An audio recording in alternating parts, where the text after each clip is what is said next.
guys, for today's video, dito naman ako, nagbabalik. Na-miss niyo ba ako? Eme! And for today's ganap, as you can see, binibihisan ko ang aking Junakis for today's video. Today is Friday and PE Day. At dito nga ay nagmamadali na nga ako guys dahil 11:45 dapat nakaalis na sila. Ang kaso 11:45 na, dito pa rin kami tapos. Diyos ko. Dahil ang pasok ko ba ay 12 PM, dapat nakaalis na sila dito sa bahay ng 11:45. Kaso tingnan nyo naman, ang bagal-bagal itong batang to. Diyos ko. Hala siya, malilate na siya pero nagsiselfone pa rin siya. Diba? Ang galing. Kaya naman, nung nakaalis na siya, ito na ang aking unang ginawa sa bahay namin guys at niligpit ko na yung aking mga kalat sa lamesa. Inuna ko na nga itong mga paninda kong yogurt guys, nilagay ko na sa rep namin. Pinagkasya ko na nga lang guys, Diyos ko dahil napakarami ko palang na-order. Alam niyo naman, nauubusan tayo ng Simory sa ating supplier. Kaya nagre-restock na ako dahil sa aking mga suki.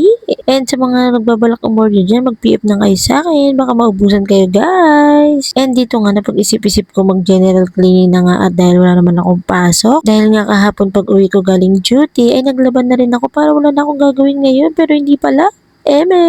Alipin na nga tayo ng salapi, katulong pa rin sa bahay, Diyos. May wala nang katigilan, Diyos ko. At dahil hindi mapapagod itong babae ito, ayan, tara mag-general cleaning tayo for today's video. At syempre habang nag-general cleaning tayo, dapat may music din. Ayan, pakinggan nyo.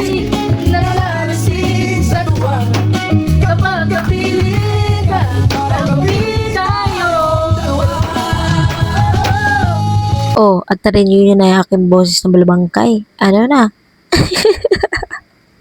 Hindi tayo magiging singers for today's video. Ayan, sumasayaw pa nga ni. Diyos, may napaka-talented naman pala itong katulong na ito. Pati kaya ito sumali sa tawag ng tanggalan. Charils! Uy, hindi. At mabalik na nga tayo dito sa ating ginagawa. Ayan, nililinis ko na yung aming little pantry. So, ito na siya guys. Ayan, nilinis ko na yun guys. Malinis na sa akin yan guys. At may pasayaw-sayaw pa itong bruha na ito. Ala, sige, maglinis ka dyan. Huwag kang sayaw na sayaw dyan ha. Hindi ka dancer. Sex bomb dancer yarn. Uy, hindi. At ayan na nga, pati yung lababo namin nilinis ko na rin. Kasi nga, tingnan nyo naman, Diyos ko, puro talsik ng mga mantika.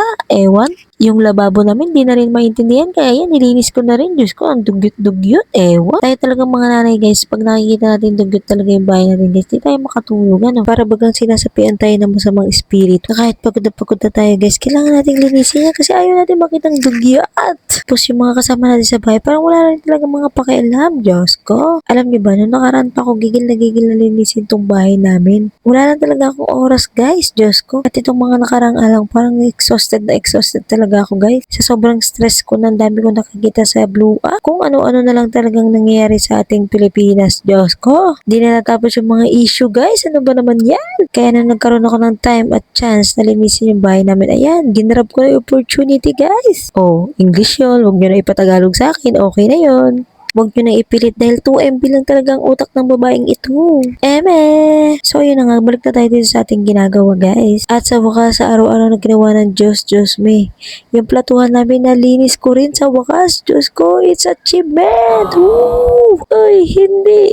Alam niyo ba, guys, nung dalaga pa ako ang tagalinis sa bahay namin. As in, buong bahay namin, guys, nililinis ko talaga yan, guys. Dahil nga wala ring time ang mga parents ko na maglinis sa bahay namin. Kaya ako ang nakatoka. Linis ng bahay, hugas ng plato, laba. Ako lahat yun guys. And buti na lang natutunan ko lahat ng yun guys. Dahil nga hanggang ngayon ay daladala ko pa rin yun hanggang sa nag-asawa ko guys. And in fairness naman guys, hindi naman ako tinatamad talaga. Sadyang wala lang talaga akong time dahil napakarami kong responsibility sa buhay. Schedule sa work, OTs, tapos may mga paninda pa ako, mga pa-orders. And syempre mag-aasikaso pa ako dito sa bahay. Mga kakainin namin, baon, plancha, lahat guys. Akin yun lahat. Di naman ako sa nagre-reklamo guys. Pero alam niyo yun, madalas mababurn out ka din guys. Pero alam niyo yun, kapag nakikita ko talaga yung bahay namin na malinis, ang sarap-sarap na lang din talagang magpahinga. Yung after mo malinisan yung buong bahay nyo, tapos may pagkain na, sabay Netflix and chill, ay sana all na lang talaga guys. Pero sa totoong buhay, hindi talaga ganun ang ganap ng mga nanay kasi mas marami pa tayong iniisip at ginagawa. Kaya saludo ako sa mga nanay out there. I love you all, mga kumare cakes. O siya, nagkakadramahan na tayo. Nagpapalit na rin pala ako ng bedsheet dyan kasi isang linggo na yung bedsheet namin. Baka biglang magsalita at murahin na ako ng bedsheet namin, sabihin sa akin, palit-palit din ang bedsheet pag may time. O sa nagtatanong kung saan nabili yung bedsheet namin, sa Divisoria lang yan guys, at murang-mura lang yan guys. Kung tatanungin nyo naman ako kung magkano, hindi ko na alam kung magkano. O siya, tapos na ang ating chikahan guys. Tama na ang pagpapanggap dahil for content lang to guys.